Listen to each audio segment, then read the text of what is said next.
I have received calls from friends around the world. They all felt sorry for our country. They will not feel sorry, ke. Moghalu, they will not feel sorry, ke. It was a public embarrassment, and it was not on just national TV, it was on a global TV, international TV. We were really embarrassed. No, it was an embarrassment. Nigerian politician Kingsley Moghalu has expressed deep concern over a recent interview between presidential spokesperson Daniel Bwala and journalist Mehdi Hassan on Aljazeera's head-to-head program. In a post on X, Moghalu described the interview as a monumental embarrassment for Nigeria. Yes. President Bola Tinubu's administration and Bwala personally. Though he noted Bwala's record makes this the least significant of the three, Moghalu argued that the global audience witnessed Nigeria's leadership being sharply criticized, reflecting poorly on the country's political culture. He highlighted a perceived lack of coherent ideology or policy in Nigerian politics, replaced instead by opportunism and the pursuit of power with tongue-coatism often celebrated over principle.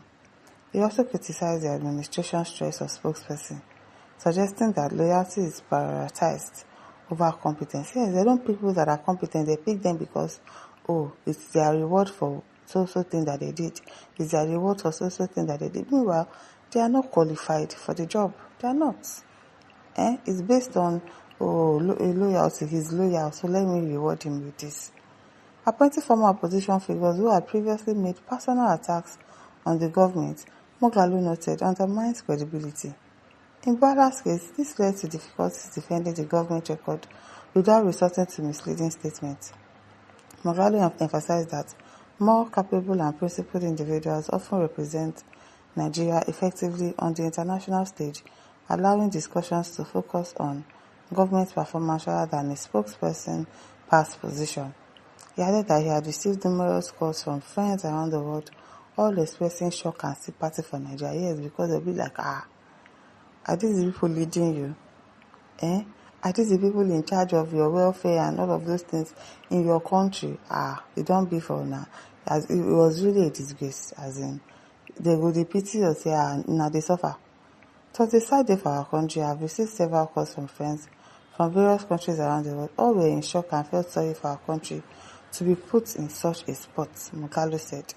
He called for a more competent, principled and credible approach to governance and representation, stressing that Nigeria's potential on the world stage remains immense, even if current leadership often falls short. As Noah said, it's very unfortunate, as in, it was bad. It was really bad. Sunday Idoko says, I like what happened to Mr. Daniel Bwala. That's what you get when you allow your stomach to control you. It was to be Arise TV. He'll be shouting on top of his voice, and be insulting Rufai. He got to that place and I could not talk. Cotton says that's the same homebreed, profound lies.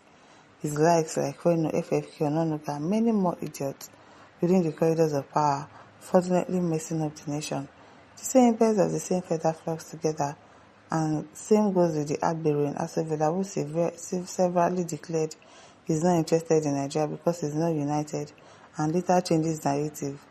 Some small minds will come defending total failure like Tifnubu, who is only societally is drug, fraud and perpetual rigging, looting. Nigeria is in trouble, Makuche says media hasn't really dealt mercilessly with Bwala. Sincerely, I'm ashamed. It was a disgrace. It was a disgrace. Informer says he was busy picking glasses of water, and being choked. The journalist really cooked him. There's this line of word. It says, it's a tragedy that I know your words more than you do. It's just like a dog licking his own vomit. No integrity to behold. Stomach infrastructure. It is well. Sajibamtele says, I beg, make Nigerian Bar Association remove that name of Bwala from their membership list because it disgraces their profession. Too much.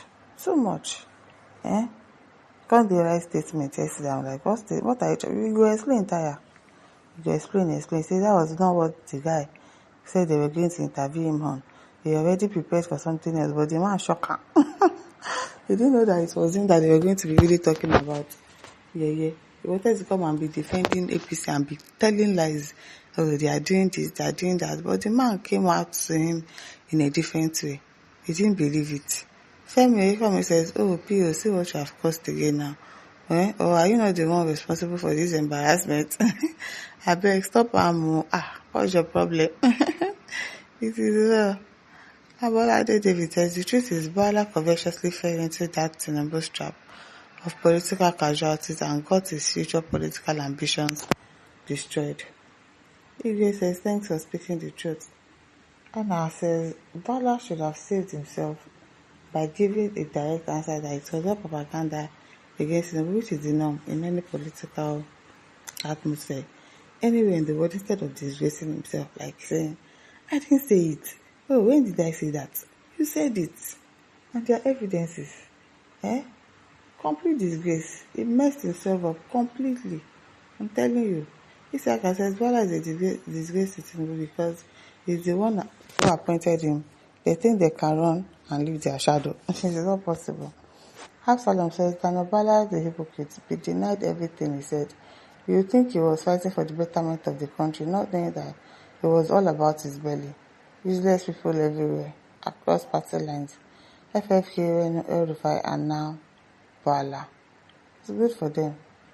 OBD says Zeno Mokri will not honor the interview. He will not go. He will not go because it is well. Yatamu says indeed it was regrettably a national disgrace. Yes, because the whole world was watching. Hope some of the news ambassadors will not disgrace us too. Really says congratulations to you, but you will consider that interview a balanced narration of news about Nigeria, who has negative report of the opposition said 10 years ago, has to do with performance of government today. Tony says Tinubu is the worst president in the history of Africa, the most heartless president in the whole world. Everyone says they should be sorry for Bwala, Tinubu, and APC. Environmental says thank God for Bwala, a very intelligent man. Where is he intelligent? One thing that he has learned differently is that when you are in the opposition, you don't criticize Bwala to the extent that you will not be objective at all. Did you hear during the campaign from BBC about Halliburton case that involved the former vice president who was the presidential candidate of PDP? The campaign team of APC was matured enough that they did not touch the ugly part of the opposition, rather they campaigned on what they would do exactly. Agana says Bwala should not resign. No. Let him stay to embarrass Tinubu and APC more. It is well. It is well with them. My listeners, don't forget to like, share, subscribe. Thank you for listening. See you some other time. Bye.